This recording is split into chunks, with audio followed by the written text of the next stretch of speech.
As many as you know, Luke 16 is used by most of Christianity, I would say, as some kind of a proof that when you die, your soul or your spirit goes to either heaven or hell when you die. So it's called the rich man and Lazarus story. Couple of points. To read this literally would be ridiculous. It doesn't even work for the no body soul doctrine. I mean, that is, the story itself talks about there's a chasm, for example, between, or a gulf between the rich man and Lazarus. It actually talks about the body parts of the supposed disembodied person or soul when it talks about the tongue and so on. So it doesn't even work for that, I believe. The other point is that it assumes that the judgment, which is called the last day throughout the Bible, has come and gone. Jesus uses Jewish Pharisaic afterlife parable stories to make ethical points, I believe, about the rich and the poor instead. That would be the more natural way to look at it, and I'll share some quotes here to tell you what that means. So, first of all, though, in Judaism, I want to show you that there was a concept about the bosom of Abraham or Abraham as an actual place to go after you die. So, from the book Martyrdom and Noble Death, selected text from Greco-Roman, Jewish, and Christian antiquity, the author said, note a story here, a Jewish story of the time, Second Temple period.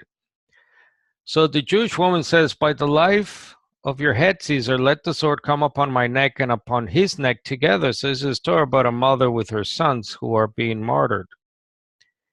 He said to her, heaven forbid, I shall not do such a thing, as it is written in your Torah, you shall not slaughter it with its young on the same day.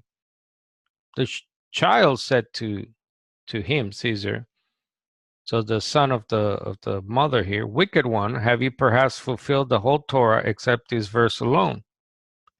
Immediately they snatched him away from her in order to kill him. So it actually worked against him.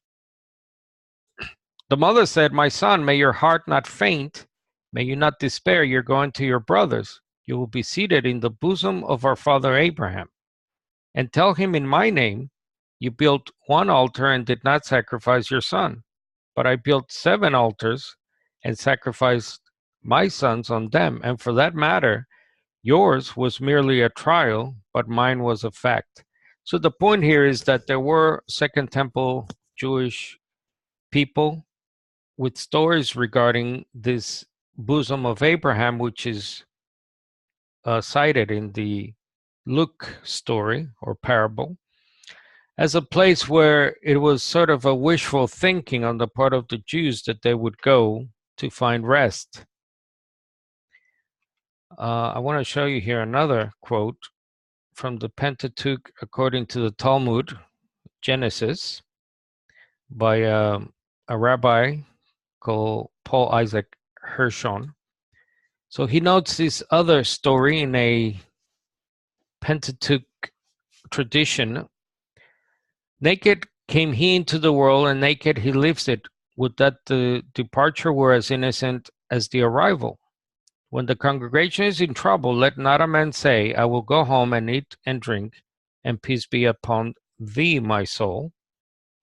This day he sits in the bosom of Abraham, said Rabbi. That is, he died.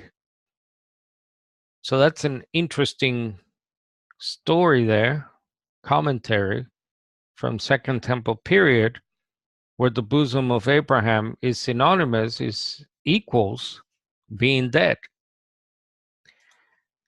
Again, in Resurrection or Immortality by West, those who make this parable into a literal story do not accept the main part of it as being literal. They don't accept Abraham's bosom as being a literal place, but as a symbolic place. His literal bosom had turned to dust many years before, and there would not be room for even one person in Abraham's literal bosom. Therefore, if part of it cannot be literal, none of it can be literal. If it's a true story, then all of it must be literal. It's a symbolic picture, or is it a symbolic picture or a true story? It cannot be a mixture of the two. It cannot be part literal, part a true story. Does anyone believe Lazarus was literally carried to Abraham's literal bosom by angels?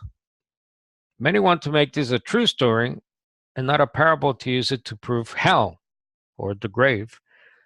But the only part they want to be a true story is the one word torment, quote unquote, even though it is clear that the torment in this parable is not torment in hell, that is, in the grave. The rich man was not being tormented in hell, and Lazarus was not in heaven.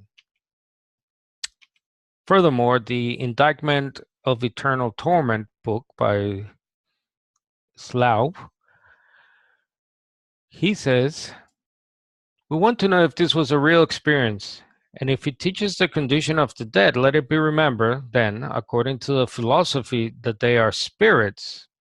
Will you tell me how you reason that a spirit's tongue can be cooled with water?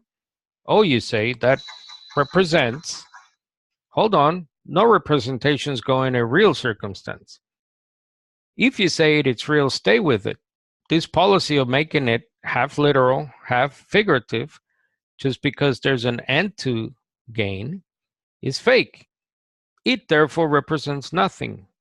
If it's a real circumstance, as you affirm, how could Lazarus carry a drop of water on his spiritual finger? You say, well, that doesn't mean literal water. Well, sir, it does, or you do not mean what you say. But reason with me. How could a spiritual tongue be cooled with a drop of water? Oh, you say, that must not be pressed too literal. No, not too literal, but just as literal as in any real circumstance. If it was a literal fact, then the details which make it up are literal fact also. And to deny that is to deny your position.